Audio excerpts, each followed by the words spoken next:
Hey guys. All right. So today is whatever day it is of this B-Day Chronicle. I suck with stuff like this. Um Greetings, peace, peace, peace. Hi, how are you? One brave woman. You so loyal. I see you creeping. What's popping, boo? I see you posting pictures. Queen of her throne. Hey baby. Cara, Unique. Anyway, so let's go ahead and get this birthday, Bornday chronicles. There's so many noises. I got my mate playing meditation music, the kids on the game doing something Fortnite. They on PlayStation or something. And my other son in there playing the guitar. It's a lot going on in my house right now. All right, it's a lot going on. But anyway, let's get into these stories, these transition stories. Um, what did we talk about yesterday? We talked about the fashion business and how I got into the fashion business. Um, I think with this journey of mine that I can appreciate, what I do appreciate is my ability to embrace transition, to embrace my evolution. Um, I've always been very open to whatever the universe wants to see happen in my life. So it puts me in a position that if it's time for this season to end, then it's time for that season to end. When I decided to leave the fashion business, and today when I was breaking down somebody's natal chart, I realized, oh, that's a little bit of my chart energy of what I did with the whole fashion business, because I ended up leaving the year that I had interviewed a couple of times to be on Project Runway. All of this was happening the year that I decided I was going to retire. Let me show you how the universe worked. The beginning of that year, I wanted to try to simplify some things in my life. I wanted to transition. I was reevaluating at that moment in time after I had been on my self-proclaimed sabbatical for a couple of years. By that point, I was doing celibacy and everything. So at that point, I realized my life didn't reflect who I was. I was working in a business that I no longer loved. I was living in a home that I didn't appreciate anymore. I was driving a car that I didn't want to drive. Everything was a reflection of my family, of my children, my parents, everything. Everything was a reflection of everything else. Nothing was a reflection of myself. And when I realized that my life did not reflect who I was, that's when I started changing things. I started realizing that a change had to happen. So I started eliminating stuff. I started moving stuff. I started getting rid of shit. I done sold half of my house. I had told my family that I was getting ready to rent my house out before I even told them that I was getting ready to come stay with them. So a lot had happened in that particular cycle. And I remember going to my mentor and saying, hey, this is what I want to do. I was like, I thoroughly enjoy working with women who are in need. I thoroughly enjoy my nonprofit. And that's where my heart is. I wish I could do this without worrying about how I'm going to pay my bills. That's what I was. So he gave me my assignments. And I'm not going to lie, the first time I came back with the assignment, I was like, it'd be a lot easier if I just get a sugar daddy, because what you want me to do and what you need me to accomplish at this moment in time, it's making me have to work and reestablish and rebuild everything that I just took 20 years to build. So right now it sounded like a sugar daddy would be way easier. And he laughed and he was like, with your personality type and the type of woman that you are, you ain't gonna make it with a sugar daddy. I was like, you a lie. I can do this. I know I can. I can do it. He was like, no, that's not gonna work out. So I had to go back to the table and do some more work. Needless to say. But literally, as soon as I got that statement out of my mouth that I want to work with people, I want to work with women, and I want to be able to do it full time. I don't want to be in a position that I can't do it full time and help them. Literally, the universe started making room. So I went from that happening to, I want to say, I met a lady a week later. She inboxed me. Okay? She inboxed me. This lady had a nonprofit that was working with women who were in transition, who were in certain situations in Africa. Okay? Let's watch how the story unfolds. They were making African something, dolls and purses and all of this. All right. I'm like, oh, okay. Talked to her for a little bit. I said, so we set up a meeting. I go meet with this lady. She offers me an opportunity to do a collection with African material, which is one of my favorite things to work with, for the Mint Museum. This museum has never had clothing, okay, in their gift shop at all. Ever. In their whole history. I don't even know how long they've been open. So their whole history, they had never had clothing. Oh, you about to have to go. The smell. She had never had clothing in the whatchamacallit. I not only became the first designer to design a collection for their gift shop, I became the only designer to actually have ever put clothing in their gift shop. This all came from me speaking something. Now, so this created this duality. I'm trying to leave the clothing business and go into a different walk of my life. And opportunities started coming from everywhere. I had the Mint Museum situation pop off. Project Runway called me that year. Literally, this is probably that was their third time reaching out to me about being on Project Runway. This time, because I was in whatever season I was in, I decided to go ahead and go through the process. So I go through the process.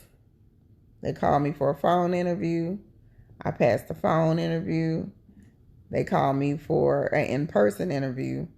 They flew me to Florida to do the in-person interview with, oh God, I can't remember the guy name.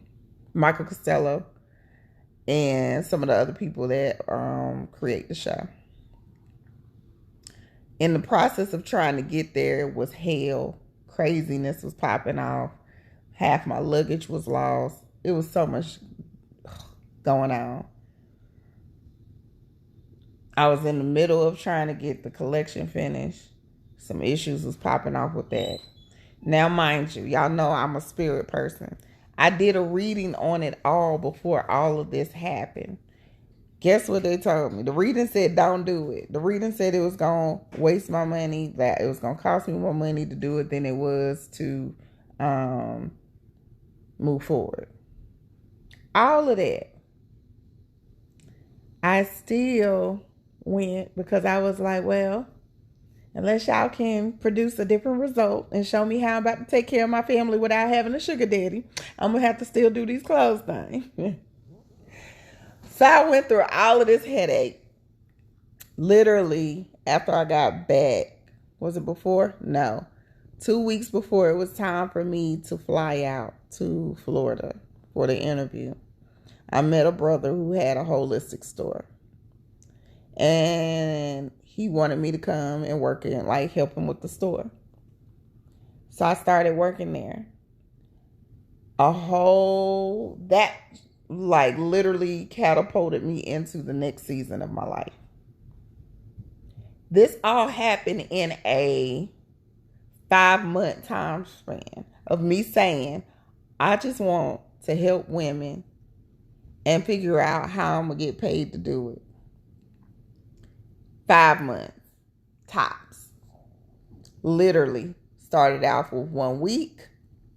I was put in a position to work with a nonprofit organization that was helping women in a different country. And they wanted to team up with the women I was helping here. Wrote a check from Mint Museum in order to produce this clothing line to put in their museums that was in Charlotte, North Carolina. I preferred an opportunity to do something else, but I ended up not doing that. And then another opportunity to go into health and holistic healing, which pushed me into where I'm at now, which pushed me into really establishing the She is Magic dynamic, really establishing the Healing Chamber dynamic. So you can definitely speak some shit into existence. But it was just interesting that I started out with a statement to my mentor, him putting some things in alignment to make me actually manifest it. Because then it became, okay, you said that's what you want. Now I need you to go work on it. Now I need you to write out, how are you going to get this done? What is it exactly that you want? What does that look like for you? I wish I was in the room that actually, he had me to even draw a picture. What do you want it to look like? And I drew the picture. I got a C on it. I drew the picture. It had my kids beside me. It had the businesses and the corporations that I felt like I was going to have, and the women that I helped.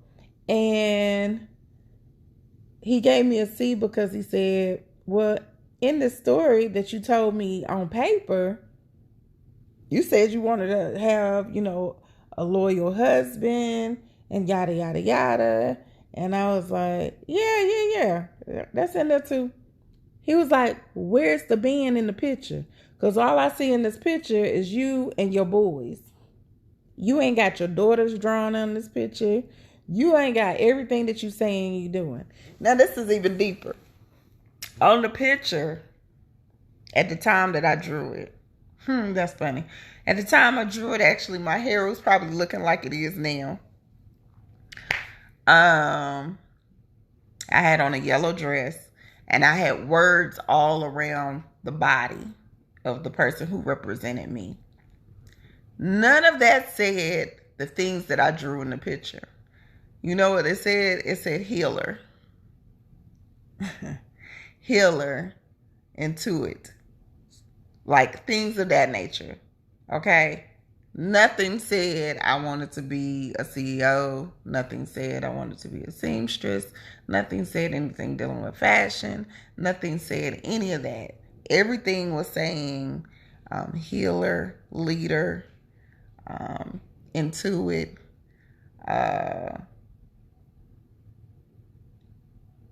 guardian. I think I had words like that on there. I didn't pay that shit no attention until just now that I thought about all the words that I actually put on this picture were the things that I'm walking in now. So my higher self was speaking through me, even though I didn't realize it at that time. My higher self was telling me exactly what I was going to do and how I was going to do it. I had a big necklace on the picture that had like a stone. I still ain't got that necklace, so I'm going to need somebody to make this necklace for me. No. So pay attention. I think things that we are divinely supposed to be doing. I'm not even gonna say I think. I know things that we are divinely supposed to be in alignment, things that we are divinely supposed to be doing naturally come out of us. It naturally manifests in our action and our ways and things that we do subconsciously without us even knowing it. So you got to pay attention. Pay attention to your dreams. Pay attention to the messages that's being sent. Pay attention to the people that's being sent to your life. The ones that, them emails that you don't answer, the messages that you probably looking over, those people that you don't want to talk to longer than 5 minutes because they might be a clear folk or something. I don't know. Pay attention. There's things that come in your life. If I would have ignored this lady that was in my inbox at the time, if I would have ignored her, it would have been a missed opportunity for me to walk in my purpose. It wouldn't have created the ripple effect that allowed me to walk in my purpose. Now, would I have gotten there? Absolutely, because what's divinely yours is yours. But it would have delayed it, maybe. Okay, it probably would have delayed it because I was too caught up in here.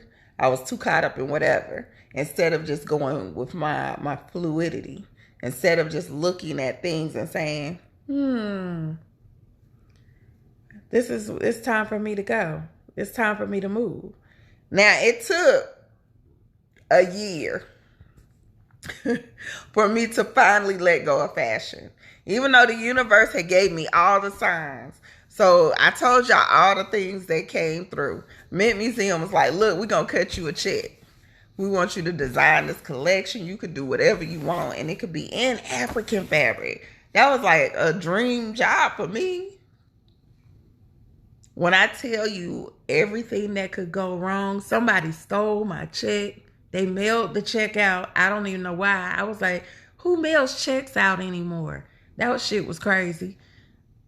Mailed my check. Somebody had stole my check and cashed it. So they thought I had got it. I had to get them to cut me another check 2 weeks before they needed the product. They was thinking the product was about to be delivered. I didn't even have the check. I don't work without no money. I don't care who you are. I don't work without money. So that had happened with that situation. The Project Runway situation. My luggage was lost. When I showed up to do the interview for Project Runway, I had 4 items on me.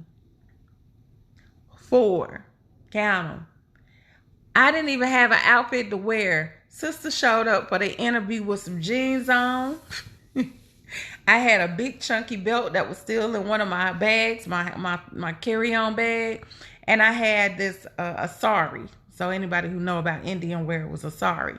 I had to wrap the sari around and made it look like a dope-ass shirt. Threw that belt on and threw me some earrings on. Listen, Linda. I almost missed my interview. Listen, they were trying to get in contact with me. My phone wasn't getting something wasn't working. All of that should have told me that I wasn't supposed to be down there, because my spirit wasn't there. My mom had just had her stroke like a month before I went, or 2 months before I went.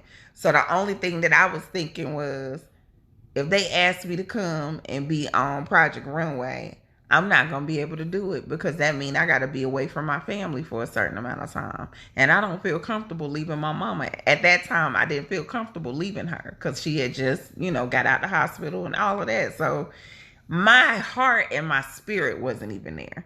I had the opportunity. I went through hell and high water to get there, but my spirit wasn't there. So I remember talking to my sister friends, and they was like, oh, you got in the bag. The universe is saying that it died. Everybody was doing a reading on it. I'm just sitting there like, but my spirit ain't saying that I want to do this. It ain't sitting well with me. All of that craziness was going on. But then I met a lady who did my nails, and she had a nonprofit, and me and her got to talking. So that became a new friend and a new connection. But anyway, saying all that to say, I think if you pay attention, You'll see what's divinely for you and what's not. What you're supposed to be in alignment with and what you're supposed to leave alone. I'm telling you, there were direct signs that was telling me, don't take your ass down this way. I had a direct consult and reading it that the reader said, I know you want to do the Mint Museum project, but don't do it because it's going to be stressful and it's going to end up costing you money because that's not what you're supposed to be doing. You said that you was walking into this. I just couldn't walk away from the check. The check was like crazy. And I was like, so unless y'all can produce this check that y'all getting ready to produce, I don't know. All right. Craziness. Went through all kind of craziness with that situation. I ain't even gonna get it. That's a whole nother live. But pay attention. Sometimes people, I think we've been conditioned to feel like if things are going hard or if there's a lot coming up, that's the way we're supposed to go. I be feeling like that's a lie. There's two things that's happening. One, you either not supposed to be doing that dumbass shit that you getting ready to do. Or two, your energy is causing that chaos and confusion. You are becoming, you know how the old folks say the devil stay busy? No, that's your ass staying busy. Your mind is not allowing yourself to receive the abundance that the universe has for you. It is a lie for you to feel like it's supposed to be so hard. It is a lie for you to feel like you got to struggle to get to your gift. That's something that you made an agreement with. That's something that you chose to believe. That's some dumb shit. Get out of that mindset. Get out of that mindset. Because literally as soon as I let go, soon as I let go of what I had said I was going to let go, everything aligned. It put me in a position to be in the store, to work with the store, to see what the needs of the people were, to actually go further in my gift, to align myself with master teachers that actually taught me how to do what I do on a whole nother level and gave me other links and information for me to like master who I was so I can build what I want to build. So I can be the foundation of what needed to be. Okay? But it was as soon as I let go.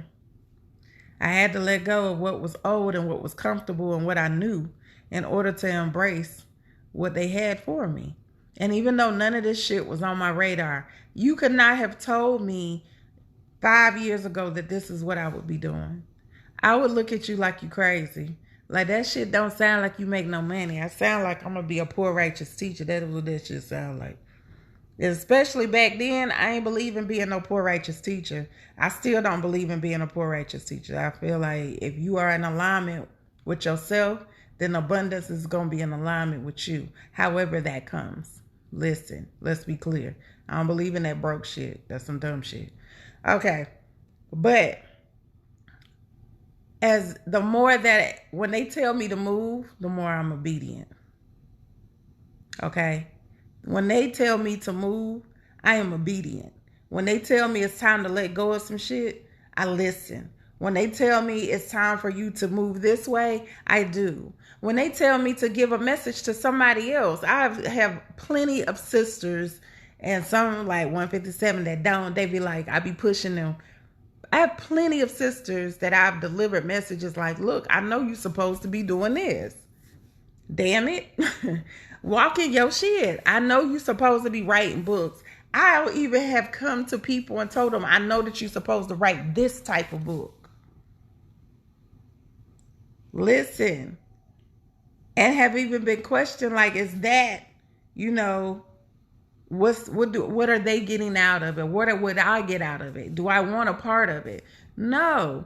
I know that this is what you're supposed to be doing. So whether you decide to do this with me or do it by yourself, I know that that's what you're supposed to do. And if I'm the bridge in order for you to get yours, if I'm the bridge in order for you to stand in your truth, guess what? So be it. I'm not standing in between that. I might have just been the messenger. I might have had to be the messenger for you to get your ass up and do what you're supposed to do. I'm okay with that. Why am I okay with that? Because I know that I'm always divinely protected and divinely provided for. I have no wants or needs or desires. Shit, if everything was taken from me today, guess what? I still got somewhere to stay. Let's be clear. I ain't gonna never be homeless. I ain't gonna never have no money. I'm gonna always make sure that I'm on point. I'm gonna always have creativity in my soul. So I'm gonna always be able to make money some kind of way. I'm gonna always be able to make sure them babies eat. Let's be clear. Them babies gonna always have food in their mouth. But it's because I know that I'm always taken care of. I have no doubt in my own ability, and I have no doubt in my squad. My squad is strong. I have no doubt in who they are and what they do for my life. So you got to have the same belief, beloveds.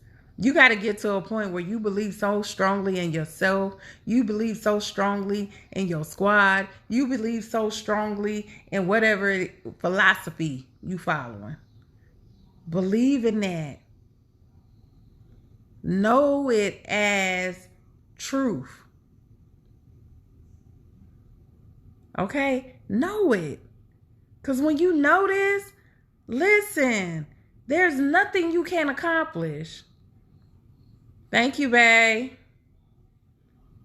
I got so many people that sometime will come on here or come on my healing chamber and be like, you got all of these followers. Why you ain't got a lot of people on your live?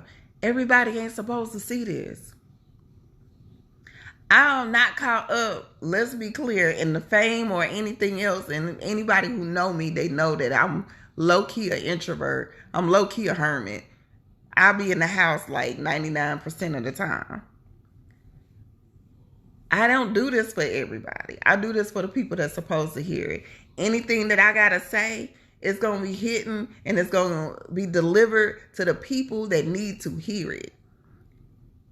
And they are the ones that got the message. And they are the ones that will execute what needs to be executed at that moment in time. I am here to be a mirror. So no, I don't reflect everybody's energy. I don't want 1,000 some people on my live. Why? Because I ain't for everybody. I'm for exactly the people who gravitated to me. And if it was you that gravitated to me at this moment in time, that was divine. That was divine intervention. On, like my friends say, divine timing. Shit. All right. So that's all my rambling for today's birthday chronicle. I love you. I'm in my room because I have had a long day. I'm getting ready to shut it down in like 2.2 seconds. But I said I was going to be consistent with making sure that I share a part of my story with y'all and my journey, and hopefully and willfully that you get something out of anything that I'm doing in order for you to stand more strongly in your walk, stand more authentically in your journey. All right. I love you guys. Peace.